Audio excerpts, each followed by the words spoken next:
পূজারিনী মহারাজের দিকে অপলক দৃষ্টিতে তাকিয়ে আছে। মহারাজ পূজাকে বলে, কি দেখছো? পূজা বলে, দেখছি তুমি কতটা সরল। মহারাজ বলে, আমি সরল? এই বলে মহারাজ হাহা করে হাসতে থাকে। পূজা বলে, এইভাবেই যেন আপনার মুখে হাসি বজায় থাকে। মহারাজ তখন বলে, থাকবে না। পূজা বলে, কেন?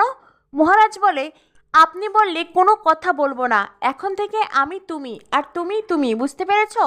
পূজা তখন বলে, তোমার মুখে যেন সারা জীবন এই হাসিটা বজায় থাকে।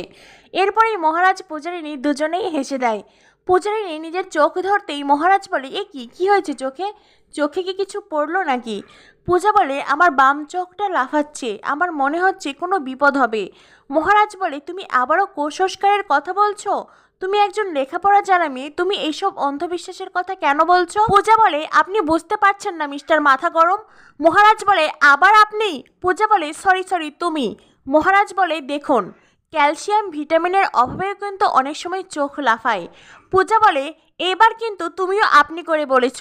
মহারাজ তখন বলে, সরি, আসলে এতদিনের অভ্যাস তো, তাই একদিনে বদলানো যাবে না, আস্তে আস্তে বদলাতে হবে।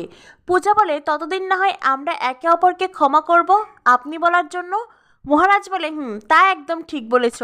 তবে জানো তো, যারা আমাদের ভালো চায়, আমাদের শুভাকাঙ্ক্ষী, তারা কিন্তু কনফিউশনে পড়ে যাবে। তারা ভাববে আমাদের সম্পর্কটা কতদূর এগোলো। একবার তুমি করে বলছে, একবার আপনি করে বলছে। পূজা মহারাজকে বলে, তার মানে বলছো আমাদের সম্পর্কটা এগিয়েছে?